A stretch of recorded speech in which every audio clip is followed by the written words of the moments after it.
सब चीज हम लोग कर चुके हैं, आपको जस्ट एक बार रिकॉल करना। सही मायने में काम करना है तो बीजीपीएस से ही होगा वो काम। अगर मैं वास्तव में उस जगह का एक्चुअल लोकेशन की बात कर रहा हूँ तो आपको पहले जीसीपी खोजना पड़ेगा। और हम लोग जब मैप बनाते हैं कैरेस्ट्रल, या जो लोग कैरेस्ट्रल से बिलोंग कर रहे हो उनको पता है कि उसमें ट्रायंगुलेशन कुछ होता है, फिक्स पॉइंट होता है, या तो राउंडेड शेप होता है, वो हम लोग को परमानेंट पॉइंट होता है, उसको खोजना पड़ेगा। फिर वो आपको बाउंड्री में मिलेगा। और सही मायने में जो आपको ये मेथड बताओ, ये काम चलाओ, ठीक है, ठीक है, बट अगर वास्तव में काम करना है, आपको एरर फ्री डेटा देना है, जेन्युइन डेटा देना है, तो आपको डीजीपीएस जाना लेके वहां पे बैठना पड़ेगा, उस लोकेशन में डीजीपीएस का जीसीपी लेके आना पड़ेगा, तब जाके करेक्टेड डेटा होगा। ठीक है, अगर मेरे उस जगह का कोऑर्डिनेट मिल गया तो मुझे सिंपली जैसे टोपोसिट कर रहे थे वही मेथड वहां पे अप्लाई होगा कि मुझे इस जगह का पता है कि लेट लॉन्ग क्या है, इस जगह का लेट लॉन्ग क्या है, बस लगा देना, बस प्रैक्टिकल हो जाएगा। ठीक, कोई दिक्कत? चलिए, तो मैं जो आप लोग का प्रॉब्लम को क्रिएट हो रहा था, हम लोग का यहाँ पे जो प्रॉब्लम क्रिएट हो रहा था क्या था कि जीआईएस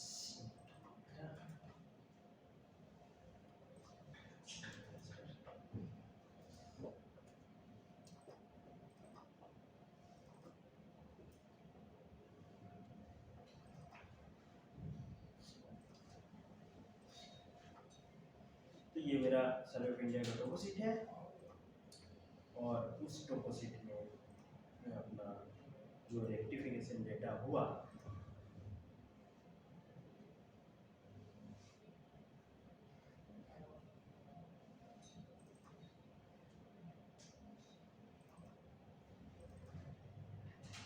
जो कि यूपीएम में मैंने मुझे मिला, ठीक है, अब वो डेटा को मुझे खोजना है।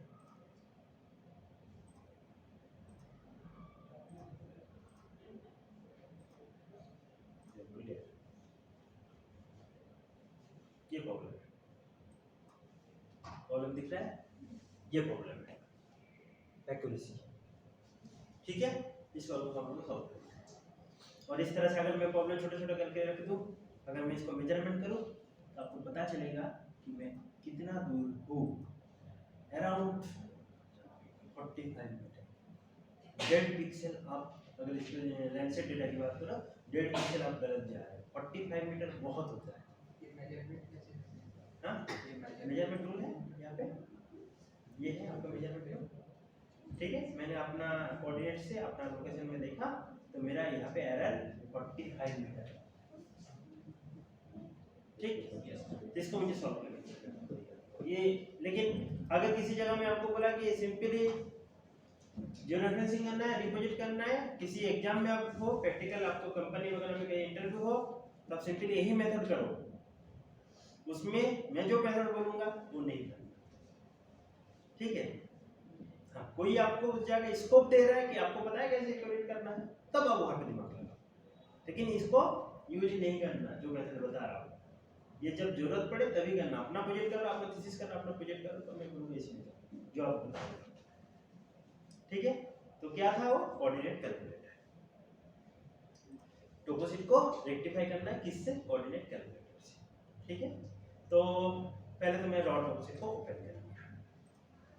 रॉ टोपोसिट को हम लोग क्या कर रहे हैं, ओपन कर रहे हैं, तो मैं बैक जा रहा हूँ, इमेज रॉ। चलिए, तो सबसे पहले आपको क्या करना है, डेटा मैनेजमेंट में जाना है, यहाँ पे कोऑर्डिनेट कैलकुलेटर है। इस कैलकुलेटर का काम क्या है, कोई भी कोऑर्डिनेट को कोई भी कोऑर्डिनेट सिस्टम में चेंज करना, और उसका यूनिट, जैसे मुझे जानना है इतना डिग्री, इतना मिनट, इतना सेकेंड, जीसीएस का यूटीएम 45 उस कोऑर्डिनेट का क्या वैल्यू होना चाहिए, उसको मुझे जानना है। तो कैसे करेंगे, तो इसके लिए हम लोग क्या करेंगे, मेरा मैप 2D है या 2D सिंपल है या 2D नहीं है, XYZ 3D है, तो उसके अकॉर्डिंग आपको यहाँ पे सिलेक्ट करना पड़ेगा। हम लोग यहाँ पे टाइम, ये 2D मैप है, आपको यहाँ पे क्या बताना पड़ेगा, प्रोजेक्शन में पहले कोई भी सेट है तो आप बाय डिफॉल्ट इसको हटा लेना है। तो हम लोग क्या करेंगे, clear input projection unit by default को पहले हटा देना है, देन सेट करना है। तो मैंने यहाँ पे सेट किस में करूँगा, मेरा इनपुट क्या है, ये मेथड से क्या होगा, ये जंप होगा। क्या जंप होगा, आपको जीसीएस करने की जरूरत नहीं है, अब सिंपली पीसीएस में जाओगे। हम लोग अभी तक क्या किया, जीसीएस फिर पीसीएस, यहाँ पे हम लोग जीसीएस नहीं कर रहे, डायरेक्ट पीसीएस में जा रहे हैं। अब जीसीएस पीसीएस की जो बात कर रहे हैं, ये जरूरी नहीं कि मैं हमेशा एलसीसी की ही बात कर रहा हूँ, आप यूटी में भी कर सकते हैं, उसका भी वैल्यू निकाल के कर सकते हैं, ठीक हो। तो मैं यहाँ पे सेट कर रहा हूँ, सेट प्रोजेक्शन हम लोग को यहाँ पे लेकिन सेव होना चाहिए आपका डेटा। तो मैं यहाँ पे स्टैंडर्ड में मेरा यहाँ पे GCS 84 को मैंने सेव कर लिया, ये मेरा डेटा है और ये मेरा इनपुट है। और इसको आप देखो ओके करो, तो मेरे यहाँ पे GCS जियोग्राफिक लेट लॉन्ग इसको ये सॉरी 84 क्या है आपका डेटा वगैरह है, ठीक है। ठीक इसी तरह से आपको आउटपुट डेटा क्या होगा, आप कोऑर्डिनेट कैलकुलेटर में इनपुट और आउटपुट में क्या चाहते हैं उस चीज को देख रहे हो। तो मैंने यहाँ पे आउटपुट सपोज मैं यहाँ पे चाह रहा हूँ एलसीसी, तो एलसीसी मैंने पैरामीटर लिया, ये मेरा सेट है, ये मेरा पैरामीटर है, थोड़ा सा ध्यान से आपको फिल करना होता है, ठीक है। मीटर यूनिट होगा, ओके। तो मेरा यहाँ पे इनपुट और आउटपुट आ गया, ठीक है। तो अब क्या करना है, मेरा यहाँ पे डेटा को एक एक करके टाइप करना होगा। तो 85 डिग्री आपको पता होना चाहिए कि शुरू कहाँ से कर रहा हूँ, ये आपको पता होना चाहिए। मैं जैसे शुरू कर रहा हूँ वही सही है, ये नहीं है, बट आप जब रेक्टिफाई करोगे एक क्लॉकवाइज काम करना है, ठीक है। तो मैंने टॉप लेफ्ट से किया, आप बॉटम लेफ्ट से कर सकते, कोई ऐसे कोई हम नहीं है, ठीक है। तो 85 15 23 और 30, तो मेरा ये यूनिट आ गया। ये एलसीसी में क्या यूनिट है ये आपको बता दिया, कोऑर्डिनेट कैलकुलेटर से, ठीक है। मैंने इसको पहले ही निकाल दे रहा हूँ चारों पॉइंट का, बाद में मुझे एक एक करके निकालने की जरूरत नहीं है। तो 85 यहाँ पे ध्यान देके आपको कोऑर्डिनेट को एंट्री करना पड़ेगा, ठीक है। ये थोड़ा सा आपको मैंने बोला था 23 और 30, ठीक है।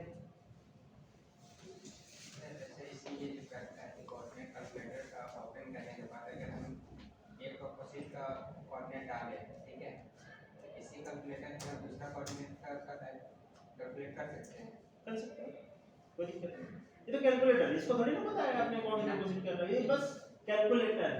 प्रोजेक्शन वही है, प्रोजेक्शन अगर आपको चेंज हो रहा है तो चेंज करो आप, लेकिन मुझे कंटिन्यू काम करना है इसी तरह से दूसरे टॉपिक के लिए। तो आप क्या करो, सबको सिलेक्ट करो, सिलेक्ट कर दो, बाकी आपका जो सेट है वो सेट रहने दो, क्यों बार-बार सेट कर दिया आपको। नहीं उसको तो पता है कि मुझे क्या करना है, इसको टास्क दिया गया है कि आप जो भी जीसीएस डेटा है उसको पीसीएस करो और इस पोजीशन में करो।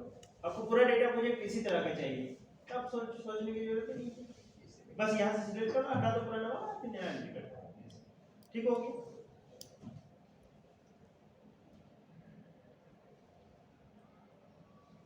तो मैं यहाँ पे क्या कर रहा हूँ, 4 यूनिट का डेटा को मैंने एंट्री कर ले रहा हूँ, 23, चलो हो गया, बट ध्यान से करना है, ठीक है। अब मेरा 4 डेटा आ गया, मैंने इसको फिलहाल के लिए अब यहाँ से ऑन करके यहाँ से मिनिमाइज कर दिया, ठीक है। अब जैसे मैंने मेथड अप्लाई कर रहा हूँ वैसे ही कर रहा हूँ, कैसे, multispectral, control point, polynomial, okay. यहाँ पे मैं क्या करूँगा, एलसीसी कर रहा हूँ बट कीबोर्ड ऑन यूज कर रहा हूँ, एलसीसी कर रहा हूँ बट यहाँ पे कीबोर्ड ऑन यूज कर रहा हूँ, या यूटीएफ कर रहा हूँ बट यहाँ पे मैं कीबोर्ड ऑन यूज कर रहा हूँ। अभी तक हम लोग क्या कर रहे थे, इसको जीसीएस वाला फाइल को रिप्रेजेंट कर रहे थे, ठीक है। चलिए ओके, कीबोर्ड ऑन ले, ओके, सेट कर रहा हूँ। सेट मेरा कौन सी पोजीशन है, अब मुझे सॉफ्टवेयर बताना है मेरा पोजीशन क्या है। हाँ जी, कब से जब अभी से शुरू ही नहीं किया सर। हाँ जी, अगर एलसीसी के जगह पे अगर हम यूटीएम को रखें कर तो सकते हैं, वो एक्यूरेसी आएगा। हाँ क्यों नहीं आएगा, सब में आएगा, करके देख, ठीक है। तो आपको इनपुट में जीसीएस का ईटीएम करना है, 45 जोन होता है, जो भी आपको जोन मतलब करना चाहिए, ठीक है, वही आएगा, है ना। तो हम लोग यहाँ पे एलसीसी कर रहे हैं, ओके कर रहे हैं और इसको एलसीसी ले लिया, मीटर में यूनिट है, चेक कर लेना है, ओके कर रहे हैं। ठीक है, कॉलम ऑर्डर 1 क्लोज। ये मैं आपको 2 महीना का प्रैक्टिकल को या 3 महीना का प्रैक्टिकल को एक दिन में पूरा कर दूंगा। ठीक है, तो थोड़ा सा आपको पेशेंस रखना पड़ेगा, कहीं भी नींद आ सकता है। ठीक है,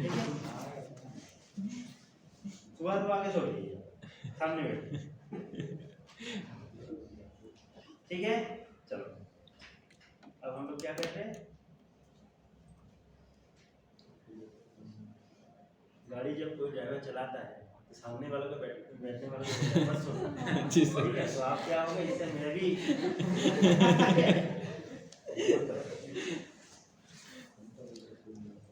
तो हम लोग अब क्या कर रहे हैं कि जो मेरा कोऑर्डिनेट कैलकुलेटर है, मैं यहाँ पे लिख नहीं रहा हूँ कि इतना डिग्री इतना मिनट इतना सेकंड।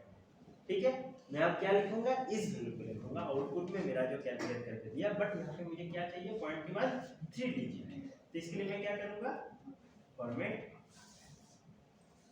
पॉइंट 0 3 डिजिट चाह रहा हूँ, इसको भी मैं फॉर्मेट ओनली 3 डिजिट मुझे चाहिए। ओके, ठीक है, ये मेरा डेटा चाहिए, तो मुझे इसको एंट्री करना है। थोड़ा सा आप लोग ध्यान से पेशेंस से इसको एंट्री कर लेना। 23 25 4 7 9 यहाँ ये पे आपको थोड़ा सा मेहनत करना होगा। 5 8 3 एंट्री 2 3 8 4 1 0 1 इसको बाद में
देखिए 4 नंबर में आपको ध्यान देना है।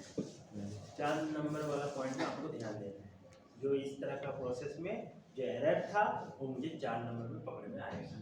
ठीक है, कैसे पता चलेगा कि मुझे पता है कि मैंने जब फर्स्ट ऑर्डर में काम कर रहा हूँ 4 नंबर पॉइंट जैसे लगाता हूँ तो उसका कोऑर्डिनेट मुझे बता देता है। बट यहाँ पे क्या हो रहा है, मेरा कोऑर्डिनेट कैलकुलेटर में जो फिल किया है या जो मैंने कैलकुलेट किया है और यहाँ पे जो बाय डिफॉल्ट आ रहा है दोनों में चेंज होता है। ठीक है, इसको मुझे रेक्टिफाई करना है। तो ये अगर सॉफ्टवेयर के अकॉर्डिंग यहाँ पे बैठाना है तो ये वैल्यू आ रहा है, बट मेरा अकॉर्डिंग कोऑर्डिनेट कैलकुलेटर करके मेरा इस वैल्यू का जो डेटा आया है वो है 23 26 105.792। चलो थोड़ा सा मूव हुआ, जो मेरा 40 मीटर या 45 मीटर का एरर था वो यहाँ पे मूव हुआ है। ठीक है, 23 56 958.861। ठीक है, ओके, ये मूव हुआ है, ये एरर था। मैंने सॉफ्टवेयर को बोला आप गलत हो, अब गलत हो, इस वैल्यू का जो पोजीशन है वो यहाँ पर होना चाहिए।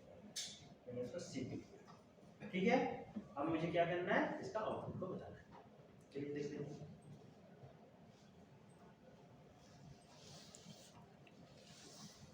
तो मेरा एलसीसी वाला है,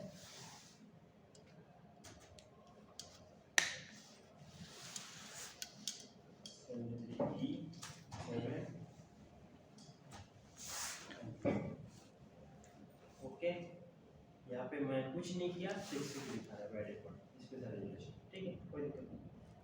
सर वहाँ पे चेंज करना जरूरी है क्या? कहाँ पे? वहाँ पर जो नहीं, टोपोसिटी में कोई जरूरत नहीं, इसका कोई मतलब नहीं है टोपोसिटी, ठीक है, बट इमेज होगा तो आपको ये चीज को देखना पड़ेगा, ठीक है। सपोज दैट 35 और 36 पे अगर तो दोनों का एवरेज लेना है। देखिए 35 और 36 का मतलब क्या होगा? नहीं मैं बता रहा हूँ, 35 और 36 अगर 5 और 6 मतलब क्या है, स्क्वायर है। हमें ये डेटा पर पढ़ाया गया है कि डिजिटल डेटा स्क्वायर होगा, रेक्टेंगुलर नहीं होगा। तो अगर 5 6 है मतलब स्क्वायर तो नहीं होगा, 35 36 है स्क्वायर तो नहीं है, तो मुझे यहाँ पे स्क्वायर तो करना है। जो भी डेटा है दोनों को सेम करना है, ये चीज को ध्यान रखना, ठीक है। तो इतना 0 देन ओके।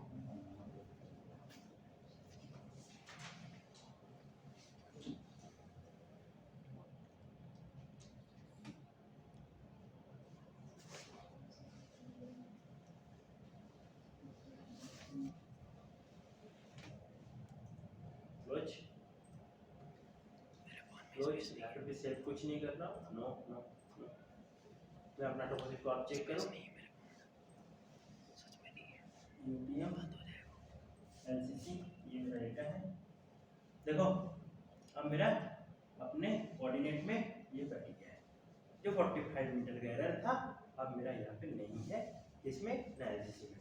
ये डेटा अगर मैं देख रहा हूँ इसमें यूटीएम में तो मेरा ये शिफ्ट है, और ये चीज मैं अगर इसमें देख रहा हूँ एलसीसी में तो मेरा ये एरर फ्री डेटा है, वो भी सो गई। अब मुझे काम है कि उसको उठाना है भाई, सो भी रहे हो, अब देख रहे हैं कौन सो रहा है, अरे उसको उठाना। हाँ हाँ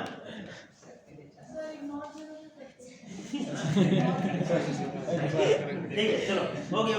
थोड़ा सा इस तरह का हल्ला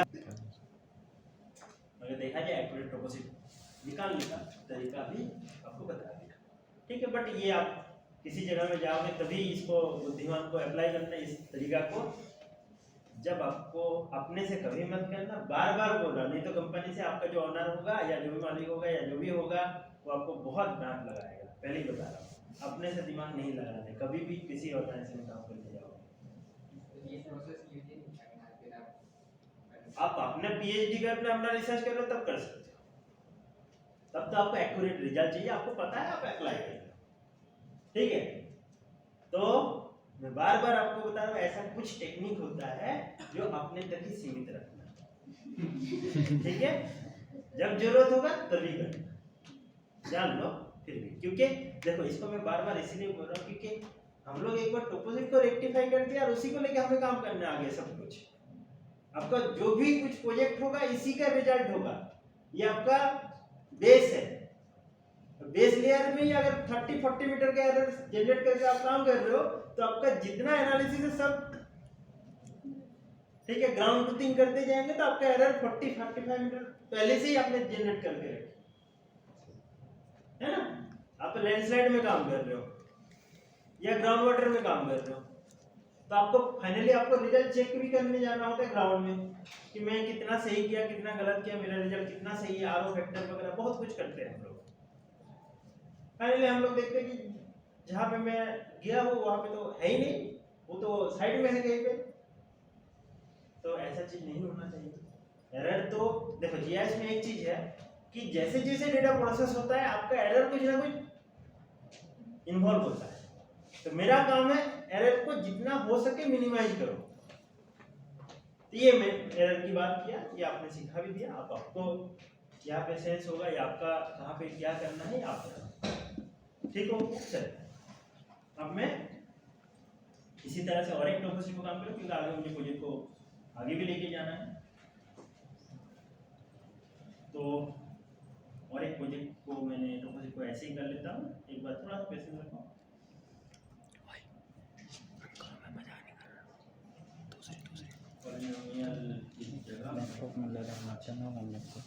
जैसे मेरा यहाँ पे आया अब मुझे फिर से काम करना है तो मैं आप दोबारा उसको अब अप्लाई नहीं करूँगा, यहाँ पे जो ऑलरेडी था उसको हटा दिया और फिर मैं